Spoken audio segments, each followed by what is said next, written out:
But I had a marvellous morning which raised my spirits dramatically, meeting with the 7 Bathurst farmers out in the Turondale area, and some of the things they're doing during the drought are just amazing, and I'll touch on that briefly. If you would like to read something on the Central West, you couldn't go past George Mayne's Heartland. George Mayne, Heartland, he's from the Australian Museum, and he writes specifically about the Coonabarabran Lake Cowell area. And I'd also like to alert you to the biodiversity dreaming proceedings, which are shortly going to become available online. It's print on demand, and this was a conference that was run by Greening Bathurst and a few other people in 2015 as part of the bicentenary year, in which we brought Aboriginal people together, farmers and landholders, in a unique assessment of how we fare after 200 years of European farming practices. The first chapter is one I've written, and it's about the topic tonight and is in more detail. So that will be available. I think it's going to sell for $45, but it's a line in the sand and quite an important publication. So look, my aim tonight is to just give you some observations of 200 years of European stewardship of the Central Western region of New South Wales. I'm an ecologist. I know the Central West intimately. I've been over pretty well every inch of it. I know many landholders as personal friends, but I inwardly weep as I go across this landscape as to what 200 years of European stewardship has produced. On the other hand, I remain an optimist that there is a good news story there, that perhaps we can turn this around, and perhaps we can create a cultural landscape that works for production agriculture as well as for conservation. So the Central West, it used to be defined by this area here, and you can see it's in the woodlands, so it's in the sheep wheat belt country of Australia, and on the western edge it goes into the semi-arid zone. Now we more or less think of the Central West as the Lachlan catchment and the Macquarie catchment put together. So we know that Aboriginal people go back at least 40,000 years. Mungo man, not a Wiradjuri person, 40,000 years. And Wiradjuri, the oldest Wiradjuri site we know is Kayakatu man at Condobolin. And but then in 1830, a rude awakening happened when 3 privateers, interested in their own welfare, not for the public good, crossed the Blue Mountains, but I think that should read, alas, John Price and John Wilson. They did it in 1798. Their mistake was they did it under Governor Hunter's tutelage, and when Hunter went back to London, he took with him the diaries, gave them to Sir Joseph Banks. They stayed with Sir Joseph Banks for 50 or 60 years until his death, and gradually came into public ownership via the New South Wales government. But by then the 3 privateers had received all the glory. But it's a myth that they were the first to cross the Blue Mountains. So then George Evans, the public servant, this tension between the private and public sector is still with us.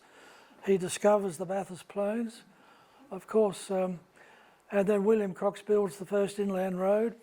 Governor Macquarie names Bathurst Australia's first inland European settlement, and the Central West is known as the Bathurst region from 1850 to about 1815 to 1850, and more or less is the Mudgee, Cowra, Bathurst area.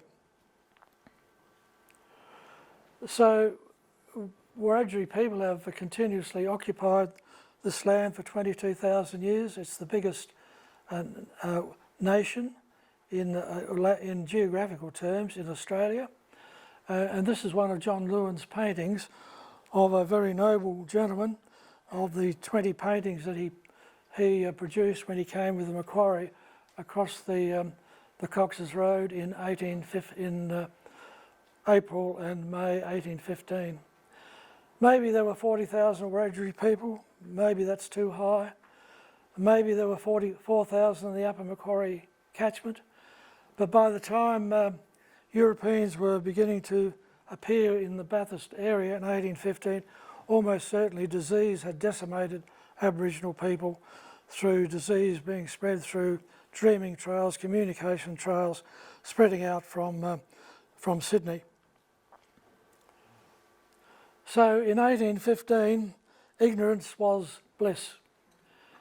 We didn't know it was an ancient continent. We didn't know there was no recent glaciation. Farmers came from England who were farming on 600 metres of soils created by glaciers. We had relatively shallow and infertile soils. It was a relatively stable climatic and biogeographical zone for pretty well 20,000 years, but there's great variability in rainfall, episodic events including floods, droughts and fire, a fragile boom and bust ecology. At the time of European settlement, a deceptively fertile landscape. Just like the big scrub was a deceptively fertile rainforest. It was a very flat landscape with macro and micro floodplains. There were no deltas because we had no large rivers flowing out to sea, but flatness optimised the formation of young landscapes with micro deltas. And there were many mechanisms to store water within the landscape, e.g. marshes, swampy meadows and their analogues, most of which we have destroyed. We have done a great job in drying out Australia. And it was managed by Aboriginal people with fire and a differing worldview. And now the Central West is Australia's oldest inland agricultural lands. We can learn a lot from what has happened in the past and perhaps the way we might head off into the future. The motivations for the European land grab and invasion, I don't think anyone really honestly believes it's settlement by Europeans anymore. It was a full-on invasion. We were beginning to build the British Empire wealth. The terra nullius was a concept that was helped to be developed by the English philosopher, the Christian philosopher John Locke, who seemed to subvert parts of Genesis, subdue and multiply, and nothing about stewardship.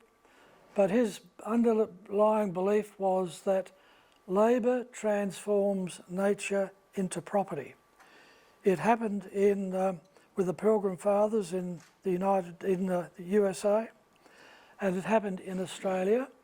So the belief was that if the land is not being farmed, then I, as a European farmer, am doing my God-given bit to bring it into productivity, and therefore I can claim ownership.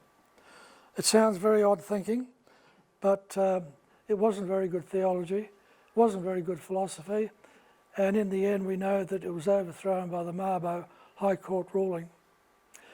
The other embedded idea in European minds was wasteland, and it's still with us.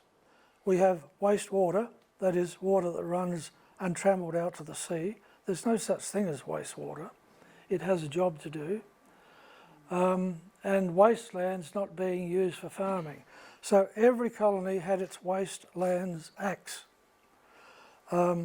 Maybe we find it hard to put ourselves in the shoes of our forebears, but we perhaps need to do it. And of course, Bruce Pascoe, in his book Dark Emu, he sort of took the stool from under our feet when he demonstrated quite clearly that in fact not only were Aboriginal Wiradjuri people hunter-gatherers, but they were also farmers in the landscape. And those great wavy hundreds of square kilometres of grassland were often Aboriginally managed. And of course the European belief in the superiority and the inferiority of Aboriginal people, that they would eventually die out or be fully integrated. So it was an incognito cultural landscape that was created by Aboriginal people. It was put together by, the book by George, his name's gone, the Great Australian Estate, about how Aboriginals made Australia. Now, this is the first map of inland Australia, which Rob McLaughlin, our local historian, located for the bicentenary year. So this is Coxs Road, coming from the Nepean through to Bathurst, and this is our first really exact measurement of the Bathurst, the so-called fabulous Bathurst Plains. So these plains, which is what drew Europeans to Bathurst, because they saw not only treeless plains, but they also saw woodlands spaced at trees spaced at about 50-metre intervals. And not only that, but lots of wetlands. And this is coming closer to Bathurst. This is the Oxley's drawing of the Bathurst settlement. And this is the Vale Creek, showing for the first time these chain of ponds, which in fact are swampy meadows. That's long since been redirected into the Macquarie River at a certain place. So part of this landscape is maintained by Aboriginal burning and farming techniques. That's why it's a cultural landscape. It's a human-made landscape, and part of it is simply because of the hydrology of the area. This is one of John Lewin's great paintings. This is the Macquarie River. We're looking back up to the Bald Hills, Mount Panorama. This is on the first floodplain. This is Macquarie's 5,000-pound tent, which was his Bronwyn Bishop moment, and for which he got caned by a long letter which came about 12 months after the event, so who cares? But look, it begins to show what was a pattern across the whole of the Central West. Valley floors clear of trees, bands of trees kept for wildlife, and the river here in the forefront. Another of John Lewin's, this is the Campbells River crossing. So this is the bridge across the Campbells River at Lagoon.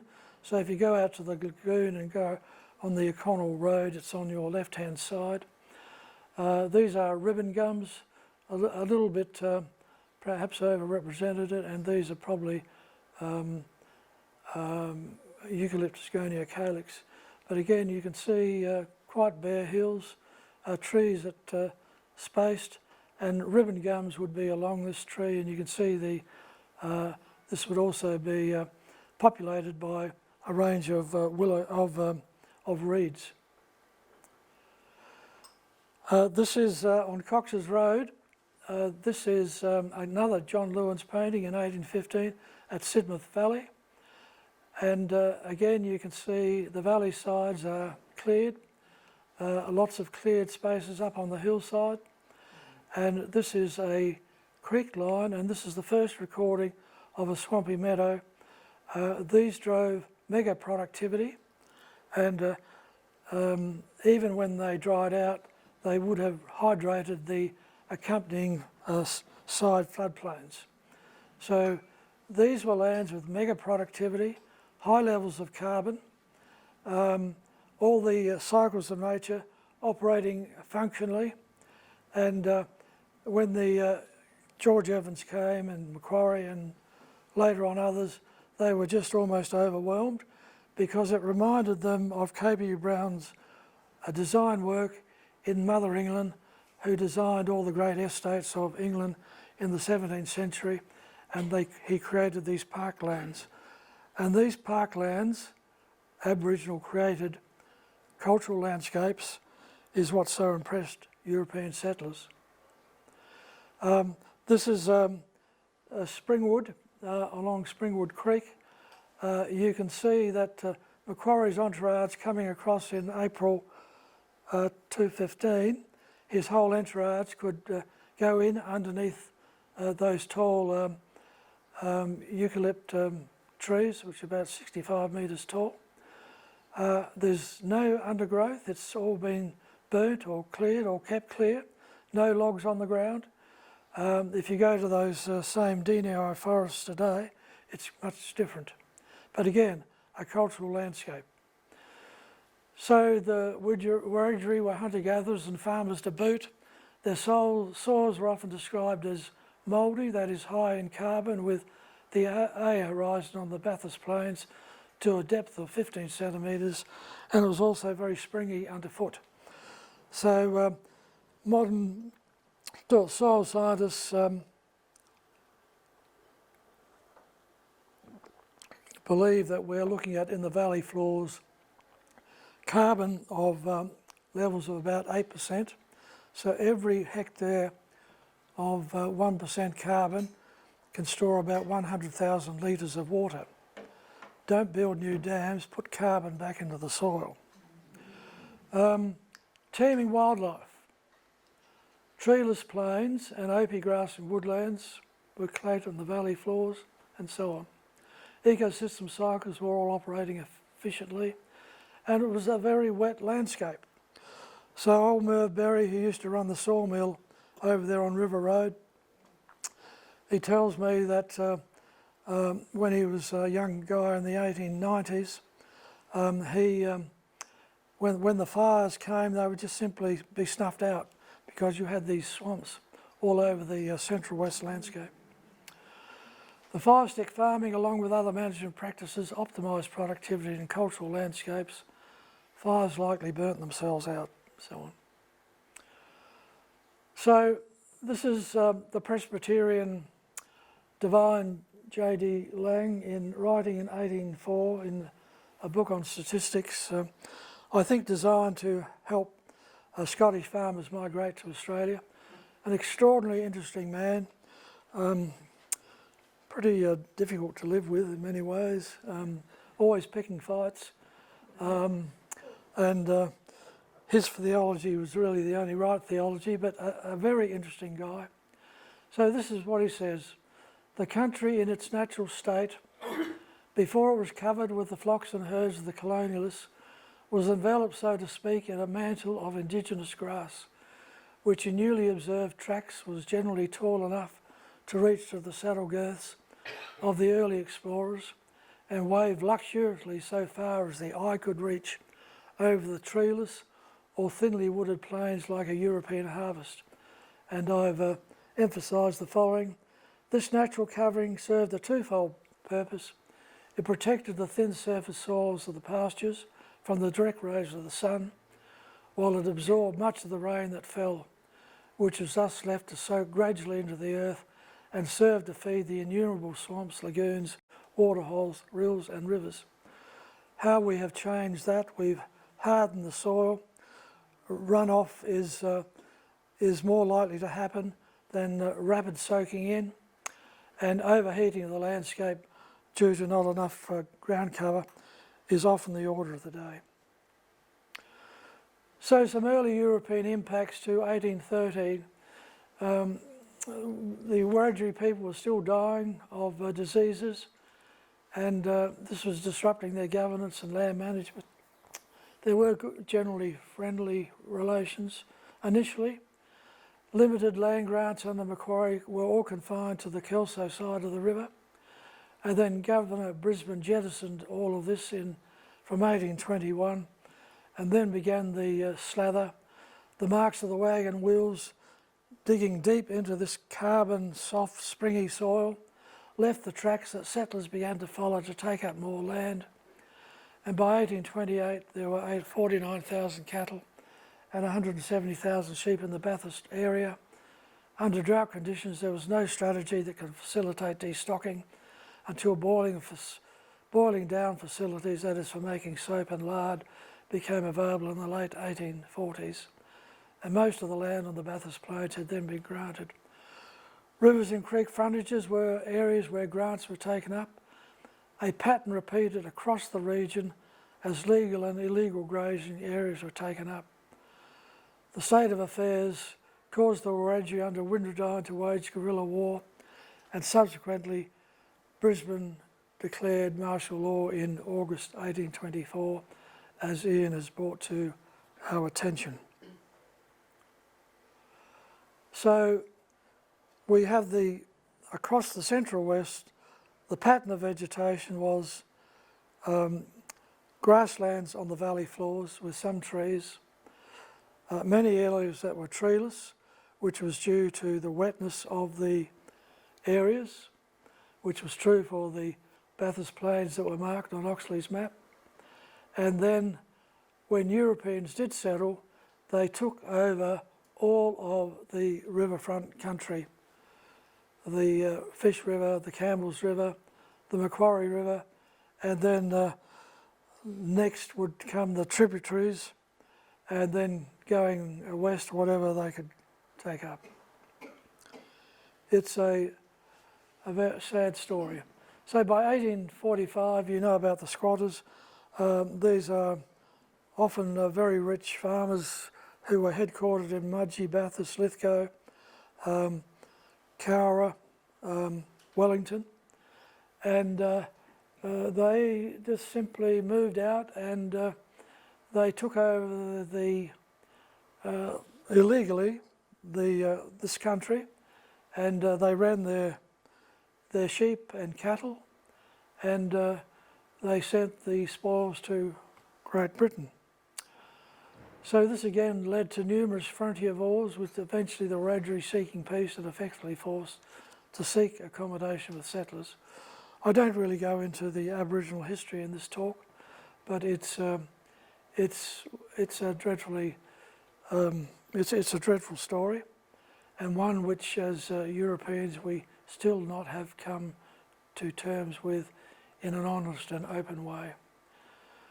So then came a whole range of land acts by the state government to try and curb this ad hoc development, and they brought in closer settlement laws, so it made it possible for selectors to select land between 20 to 1,000 hectares, but the squatters fought back in all sorts of underhand ways, and but there were 50,000 kilometres allocated by 1870.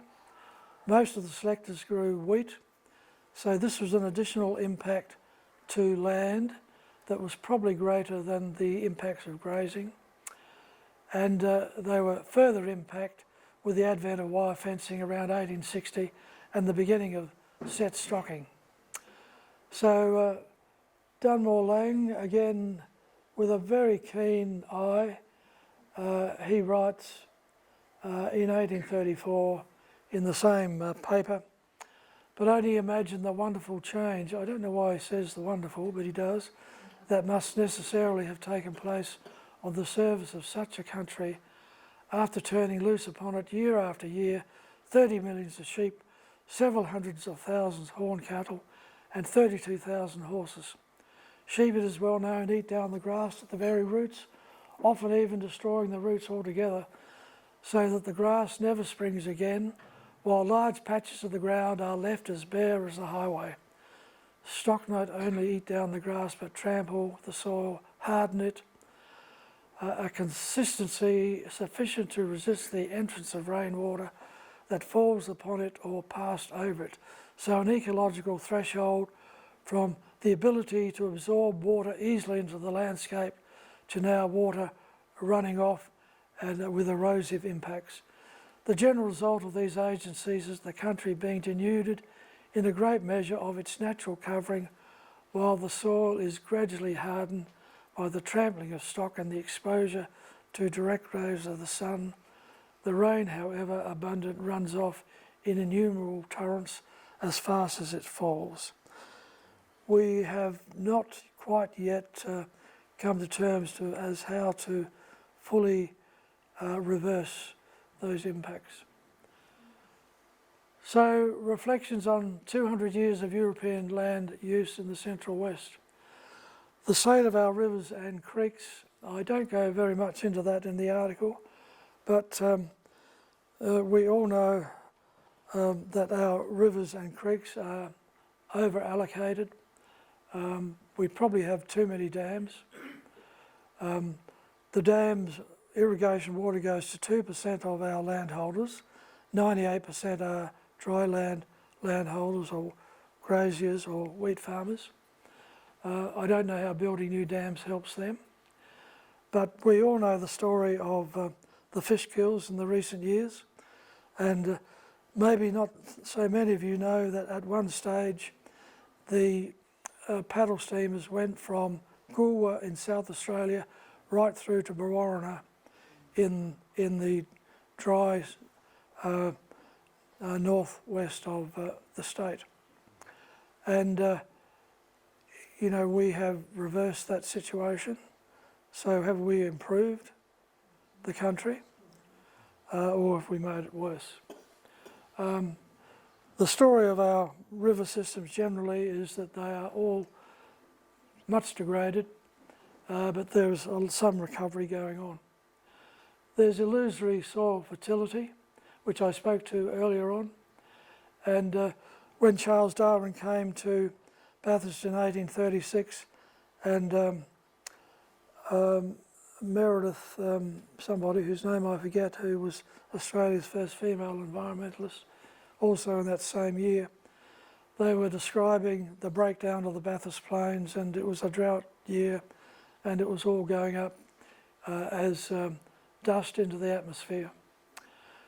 The post-European settlement, alluvial deposition or PISA, and land degradation, this is reasonably well known to many people. This is yours truly standing next to a dead yellow box tree at Taranah. The last one I could find, and at least a metre of soil lost across the Bathurst granite. Now, my son took that in 1986. When I came to Bathurst in 1972, we were cutting up some of these trees from the Methodist Church to help older women to stay warm in winter. So many of these eco-history trees have now disappeared off the landscape. If you go out on the Vale Road is about 3 metres higher than the original road. The sediment underneath it came down at the break of the Federation drought around 1901, and Ken Hamer's father, I can't think of his name, now deceased, he told me that around 1900 they had 200 or 300 people full-time shoveling sand that was washed down from the upland creeks into trains to take away the sediment so the trains could run. This is Spring Creek at West Wyalong. It's not a series of swampy meadows because rainfall is exceeded by evaporation rates. But they are analogues of swampy meadows, and they were very wet areas, but this one is, like so many gullies around Bathurst, has been greatly incised. This is out on Spring and Chicken Lane, that's what it's called? Hen and Chicken, that's the one. That's the one, Hen and Chicken. Just forgive this old man. This little old Pisa house built in about the 1860s was one after closer settlement occurred. This guy probably had 100 or 200 acres of land. He had to make a living for a family. He no doubt ploughed up and down the hill, and no doubt most of it went down into the Macquarie River. Again, you'd be familiar with all the mounds that around Bathurst to stop the bleeding of the landscape, which the Soil Conservation put in the 1960s, early 1970s. These are some of the other impacts that we can. Mammal extinctions were occurring in a couple. Cypress was beginning to regenerate and create forests where there never were. We've got invasions of introduced animals. It's all happening, and it's all part of a disappointing story. Vegetation clearing. Once wheat farming started, it became widespread, and then in the very wet years of the 1950s, 60s, when the wool boom was on, another bout of land clearing is going on, and now we are paying landholders to put trees in, but we are removing more under the current legislation and policies of the state government. So, catchment condition assessment, I'll come to that. Cessation of Aboriginal burning. Once you take Aboriginal burning, then you begin an ecological succession, which means where you once had woodland, you might get very dense woodland. Or where you had open plains, you might all of a sudden very quickly find that you've got a white cedar woodland. So there's a lot of vegetation clearing, a lot of habitat fragmentation, a lot of habitat homogenisation. The whole of the Central West has virtually been cut over once, with a few exceptions of some of the box woodlands. The state of native vertebrates and invertebrates is in crisis. I'll come back to native vertebrates, but let me just remind you what's happening to invertebrates, which are so important in ecosystem cycles. So, how many of you remember driving cars in the middle of summer and having to put protection over your radiator? Okay. Do you need to do that anymore? No, gone. All the street lights around Bathurst in 72, in the summertime, were swarming with hundreds and hundreds of insects. Are they there now? They've all gone. In this drought, if you go and look at the individual trees across the landscape, they are in much better condition than they were in the last drought. And if you go and stand under those trees, the reason is that all the insects that were once attracted to water-stressed trees have all gone. You stand under these trees and you could one stage get a rain of insect poo, really important in the overall cycling of carbon, but that's gone. Now, we're uncertain. It's a worldwide phenomena, and it's happened in the Central West. Really, it's reached its peak in the last 20 years. Ecosystem dysfunction and loss of system resilience. Oh, look, that's just showing the native vegetation that's left in the Macquarie catchment and in the Lachlan catchment. This gives you some idea of the remnant habitat, which doesn't necessarily include native grasslands. So it's from 3% to 100%, but it's been significantly cleared. Three of us, Anne Curl, a colleague of mine, and Mike Fleming from OEH and myself, for the two catchment management boards, we assess the condition of each 1 to 100,000 map sheet based on these: the number of threatening processes, the status of each vertebrate group, habitat retention, riparian river and stream condition, ecosystem function. We could have used land degradation, things like salination, soil acidification. You would get something similar or maybe even worse. So D plus means it's in this is the Lachlan catchment. C is tolerable, B is reasonably good. There's no A's there, but in amongst even in these reds, there are really good farmers whose properties would be standouts, and that would not conform to this particular assessment. So the cessation of Aboriginal burning in 1887, The Sydney Mail reports a few years ago the centre of the colony, now described as scrubby, that's the Central West, was good, clear, open country, excellently well-worked grass but very slightly watered. But the effects on a large number of these blocks has become apparent. The growth of an enormous amount of scrub which had previously been kept in check by sweeping bushfires or by Aboriginal burning. Of the scrub, by far the worst in the general hold it has taken of the country is the pine. It is only a matter of some 6 or 7 years since the evil began to be of importance. Perhaps a value judgment of evil coming into an assessment. And Thomas Mitchell, the squatters, it is true, have also been obliged to burn the old grass occasionally, but so little has been understood by the imperial government that an order against the burning of grass was once set out. The omission of the annual periodical burning by natives of grass and young saplings has already produced in the open forest lands nearest Sydney thick forests of young trees where formerly a man might gallop without impediment and see whole miles before him. Kangaroos are no longer to be seen there. The grass is choked by underwood. Neither are there natives to burn the grass. So much for the Wiradjuri cultural landscape. This is the story of vertebrates in the Central West.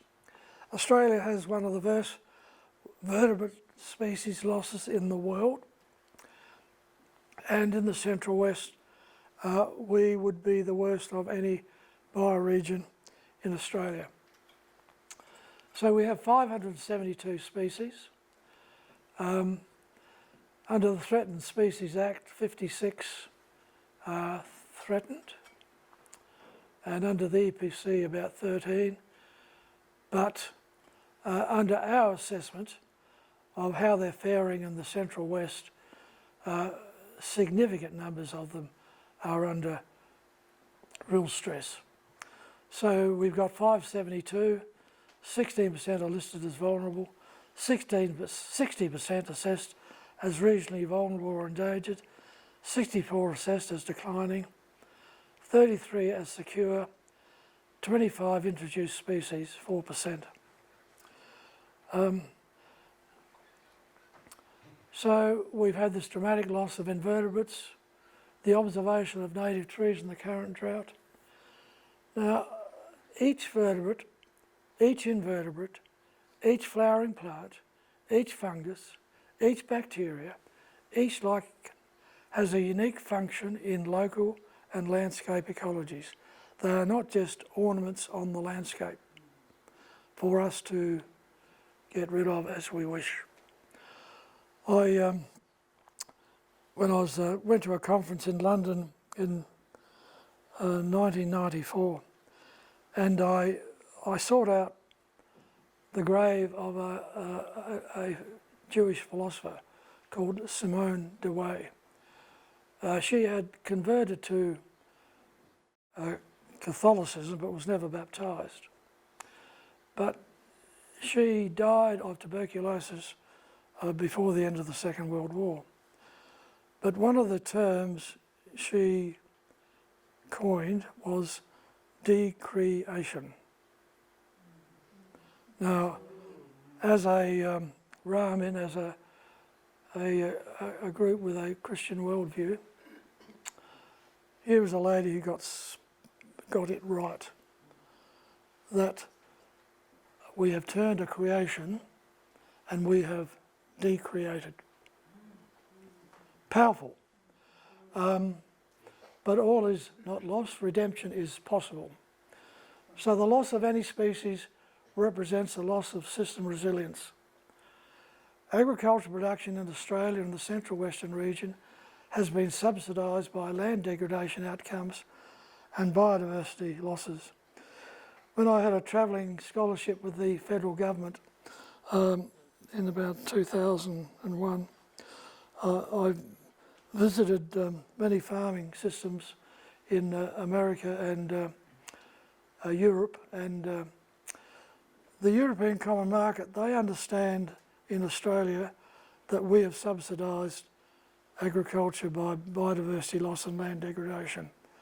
And one day it might come back to bite us.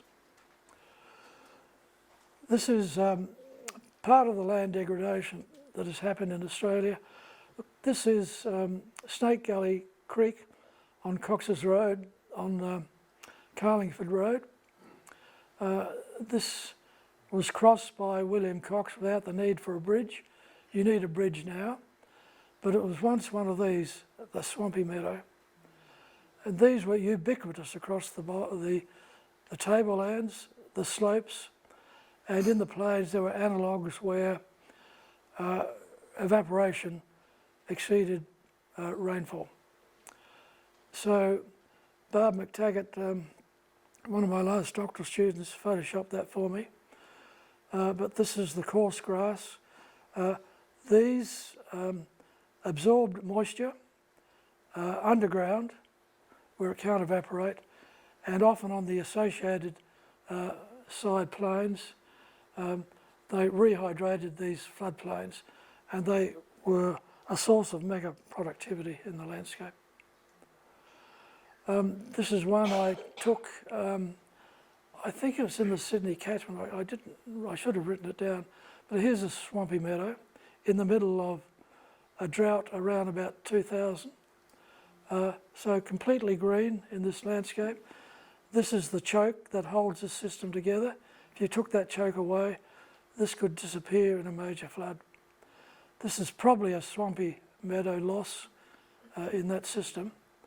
But you can see if you had this sort of system in drought-ravaged Australia, there would be greater resilience than we have now. So the relation between species losses and land degradation and system malfunction. This is a creek line you cross on the way out to Chifley Dam. It is starting to recover, but these are one of these gullies that were probably formed at the break of the Federation drought.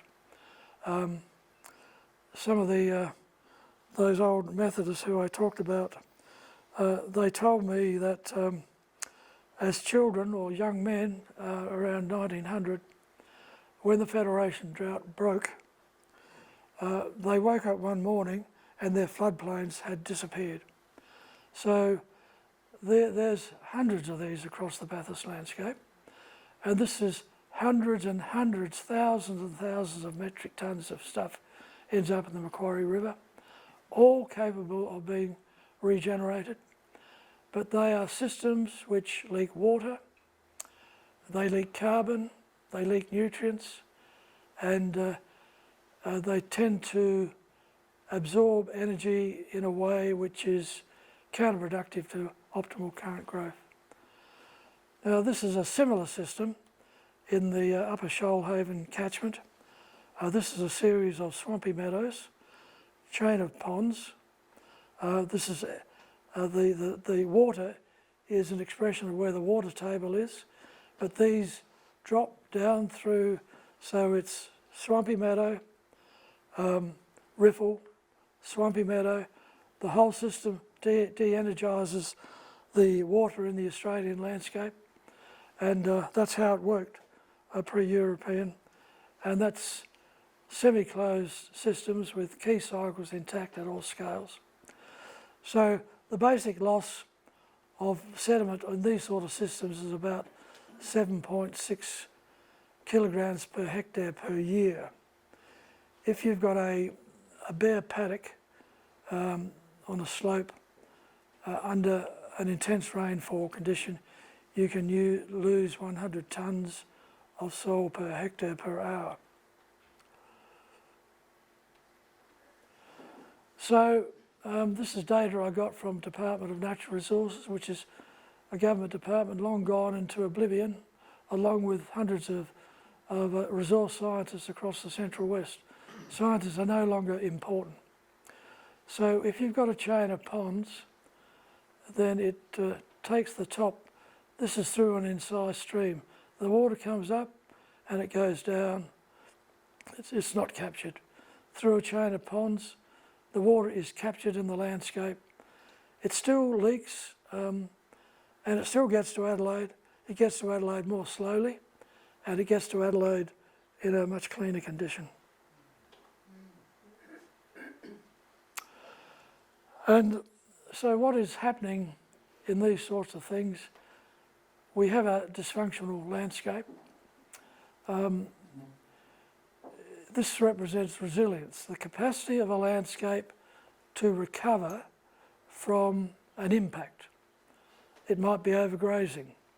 It might be loss of penetrability of rainfall. It might be a loss of swampy meadows. But you can get recovery, but you might get to a point like this where you go over an ecological threshold and you then need restoration. These will self-repair, given time and good management. In fact, you can hurry that along quite dramatically, as many farmers in the Central West are doing. So this is two of our most famous scientists, John Ludwig and David Tongway. They developed this little model in the arid zone of Australia, where you'll often get mulga trees growing on the contour lines. You can see in this model the water is running down the hill, bands of litter along the contour acting as leaky weirs. So in this case, this is leaf litter. You've all seen this in a gutter. It happens on landscapes. So if your farm is in really good nick, you are likely to have banded vegetation along contours. In Bathurst, you can get these along the contours that the soil conservation people put in the 60s. So what happens is the trigger is always water. You get sediment transferred. It's picked up in a reserve. This creates a pulse of vegetation. If farmers understand that little model, then it's the basis for the regeneration of agriculture in Australia. So again, you've all seen this litter, sediment coming down from the hill after rain, being collected by a barrier. It could be a swampy meadow. This one is obviously very temporary. It's a build-up of alluvial soil carried by water from up valley side. So that's a degrading landscape, naturally forming a temporary 10 centimetre deep leaky weir structure. So the surrounding landscape is leaking soil, water, nutrients, carbon, and overheating due to poor ground cover. That's a degrading landscape. So at one level, as an ecologist, I inwardly weep over our land management outcomes and species losses since 1815. However, I remain optimistic that we can recreate a cultural landscape that works simultaneously for nature and production outcome. The Chinese were the first people to demonstrate to us, using their extraordinary polyculture techniques, when they realised there was more money to be made out of growing vegetables than digging for gold. And so they produced all these extraordinary creative market farms from Bathurst right out to Wellington. And this weekend there's a celebration of the Chinese contribution to Wellington, one of the few country towns in Bathurst within the Central West which welcomed them graciously. So polyculture is the art of bringing many species of vegetables together using human manure and urine to produce mega productivity.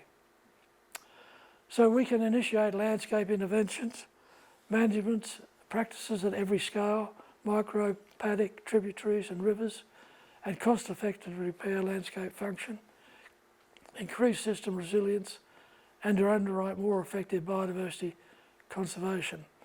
But understanding how the water cycle functions across landscapes at all scales is a critical first step.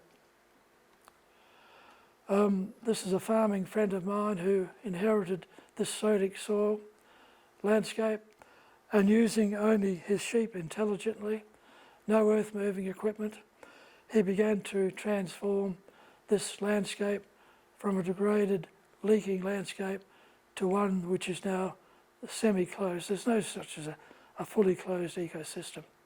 Paul Newell will be one of the speakers on Friday, the 1st of November. A good news story, and even in the drought his grasses are seeding. He gets great prices for his stock, but they're still feeling the feeling of the drought. So this is just that little gully regenerating. So in Paul's words, on this side, this is now a landscape that is cooling because of transpiration, guttation. I went to Paul's property, I think in December last year. The surrounding properties were nearly like deserts, and coming off his property was a cool breeze. That's the natural lungs, the air conditioners of the landscape. This is accumulating, it's gaining, it's degrading, it's natural, it's wetting, it's nature created, it's eco-structure.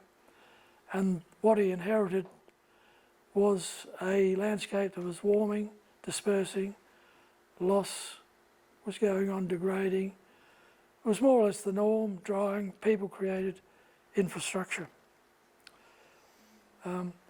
Before I would just like to, I said I'd spent the morning with some really remarkable landholders out on the Turon Road, and they're farmers who are transitioning from traditional agriculture.